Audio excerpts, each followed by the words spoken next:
Hello అండి. నమస్తే. Welcome back to my channel. ఈరోజు రెసిపీ వచ్చేసి ఎంతో టేస్టీగా, జ్యూసీగా ఉండే పేనీలండి. చాలా టేస్టీగా వచ్చాయి. అలాగే చాలా క్రిస్పీగా కూడా ఉన్నాయి. ఖచ్చితంగా ఈ దీపావళికి ట్రై చేయండి. చాలా ఈజీగా త్వరగా చేసేసుకోవచ్చు. పేనీలు పొరలు పొరలుగా, ఇంకా ఇవి జ్యూసీగా అలాగే క్రిస్పీగా చాలా టేస్టీగా ఉంటాయి. తప్పకుండా ఒకసారి చూసి ట్రై చేయండి. నేను వీటిని మైదా పిండితో చేశాను. మీరు గోధుమ పిండితో కూడా చేసుకోవచ్చండి.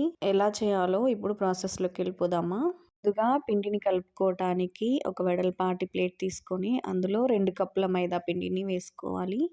మీకు మైదా ఇష్టం లేకపోతే గోధుమ పిండితో కూడా చేసుకోవచ్చు.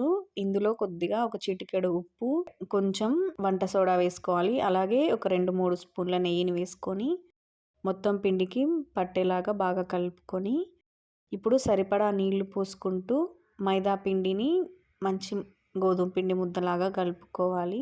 ఒకసారి నీళ్లు పోసేయకుండా అప్పుడప్పుడు కొంచెం కొంచెం వాటర్ పోసుకుంటూ కలుపుకుంటూ ఇలా మెత్తని ముద్దలాగా కలుపుకోవాలి. మనకి పేనీలు సాఫ్ట్గా రావాలంటే పిండిని ఇలా చేత్తో మంచిగా ఒత్తుకుంటూ మెత్తని ముద్దలాగా కలిపెట్టుకోవాలి. ఇప్పుడు పైన ఆరిపోకుండా చేత్తో నెయ్యిని కానీ నూనెని కానీ తీసుకొని మొత్తం పైన పూసి ఇలా మూతను పెట్టి ఒక పావు గంట నాననివ్వాలి. పిండి నానేలోపు మనం చక్కెర పాకాన్ని పట్టుకోవాలి. ఇప్పుడు ఒక కడాయిని పెట్టుకొని 2 కప్పుల మైదా పిండికి 2 కప్పులు లేదా ఒక పావు కప్పు తక్కువ చక్కెరను వేసుకొని 1.5 కప్పు నీళ్ళని వేసుకొని ఇలా కలుపుకుంటూ చక్కెర కరిగిపోవాలి. ఇలా కరిగిపోయి ఇలా బుడగలు వస్తున్నప్పుడు కొద్దిగా యాలకుల పొడి, అలాగే పాకం చల్లారిపోయాక చక్కెర గడ్డలు కట్టకుండా ఇలా నిమ్మరసాన్ని పిండుకుంటే చక్కెర అనేది స్వీట్ పైన గడ్డ కట్టకుండా ఉంటుందండి. అలాగే మధ్య మధ్యలో ఇలా కలుపుకుంటూ చేతి వేళ్ళతో ఇలా తీసుకొని రుద్దితే బంకగా తగిలిందంటే పాకం రెడీ అయిపోయినట్లే. మరి తీగ పాకం పట్టాల్సిన పని లేదు. ఇలా బంకలాగా తగిలాక దీన్ని పక్కన పెట్టుకోవాలి.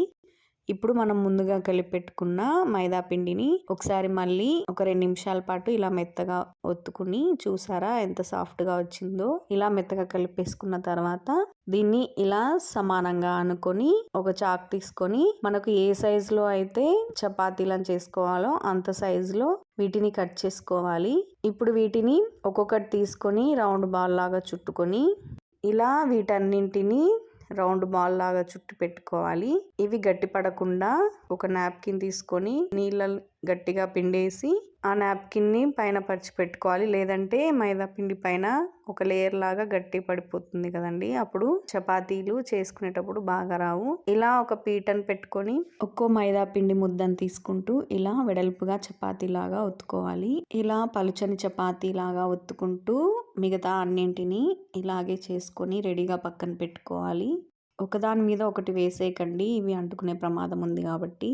అన్నీ విడివిడిగా చేసి రెడీగా పెట్టుకున్న తర్వాత ఇప్పుడు ఒక బౌల్ తీసుకొని అందులో 3 స్పూన్ల మైదా పిండిని వేసుకొని అలాగే ఒక 3-4 స్పూన్ల నెయ్యిని వేసుకొని ఇలా పేస్ట్ లాగా తయారు చేసుకొని రెడీగా పక్కన పెట్టుకోవాలి. ఇప్పుడు పేనీలని ఫ్రై చేయడం కోసం ఒక ప్యాన్ పెట్టుకొని డీప్ ఫ్రైకి సరిపడా నూనె వేసుకోవాలి. ఇది సిమ్లో పెట్టుకొని నూనె కాగేలోపు ఇలా ఒక్కొక్క చపాతీ పైన ఇలా మనం మైదా పిండి నెయ్యి కలిపిన పేస్ట్ని పూసుకుంటూ ఒక్కొక్క చపాతీని ఒకదాని మీద ఒకటి వేసుకుంటూ 4 లేదా 5 మీకు నచ్చిన అన్ని చపాతీలు ఒకదాని వెంట ఒకటి పెట్టుకొని ఇలా ఒక చివర నుంచి మడత వేసుకుంటూ గ్యాప్ లేకుండా ఇలా రౌండ్గా చుట్టుకుంటూ వెళ్ళాలి. చివర్లో అంటుకోకుండా ఉంటే నీళ్ళని పూసుకొని తడి చేశారంటే బాగా అంటుకుని పోతుంది. ఇప్పుడు ఒక చాకుని తీసుకొని మనకు ఈ పేనీలు ఏ సైజులో కావాలో ఆ సైజుని పట్టి ఇలా సన్నగా పొడుగ్గా కట్ చేసుకుంటూ వెళ్ళాలి. చూసారుగా ఎన్ని లేయర్స్గా బాగా కనిపిస్తుంది కదా. మీరు ఎన్ని ఎక్కువ చపాతీలు పెట్టుకుంటారో దాన్ని బట్టి లేయర్స్ వస్తాయండి. ఇప్పుడు చపాతీ పీట పైన కొద్దిగా పిండి చల్లుకుంటూ ఇలా చపాతీలాగా ఒత్తుకోవాలి. చూసారుగా ఈ మందంలో ఉంటే సరిపోతుంది. మరి లావు ఉన్నా బాగుండదు, అలాగే మరీ పతలా ఉన్నా బాగుండదు. ఇలా ఈ సైజులో కరెక్ట్గా చపాతీలాగా ఒత్తి అన్నింటినీ రెడీగా పక్కన పెట్టుకోవాలి. చూసారుగా లైన్స్ కనిపిస్తున్నాయి కదా. చపాతీ కర్రతో మరీ గట్టిగా ఒత్తేయకూడదు, మెల్లిగానే చపాతీలాగా చేసుకోవాలి, లేదంటే లేయర్స్ రావు. ఇలా చేసి అన్నింటినీ పక్కన పెట్టేశాక ముందుగా డీప్ ఫ్రైకి ఆయిల్ పెట్టుకున్నాం కదా, దాంట్లో ఇలా ఒక్కొక్క చపాతీని వేసుకుంటూ మెల్లిగా ఇలా గరిటెతో ఒత్తుకుంటూ తిప్పుకుంటూ 2 వైపులా సమానంగా కాల్చుకుంటూ ఉండాలి.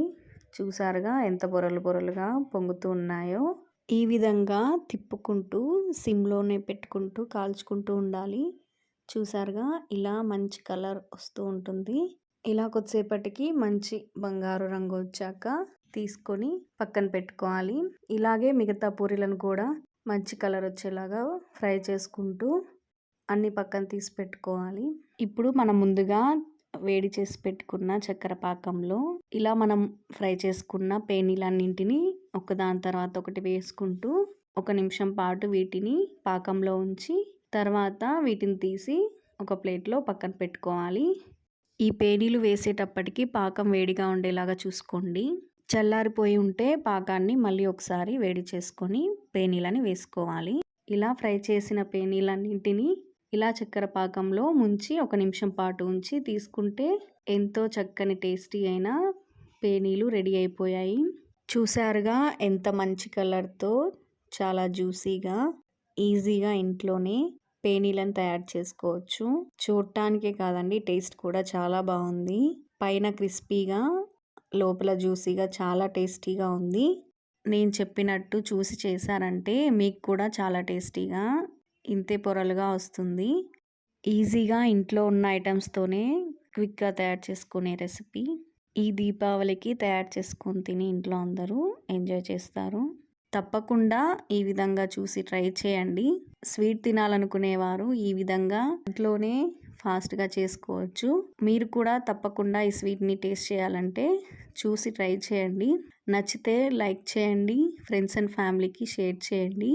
మరెన్నో ఇలాంటి వీడియోస్ కోసం సబ్స్క్రైబ్ చేయండి. Thank you for watching.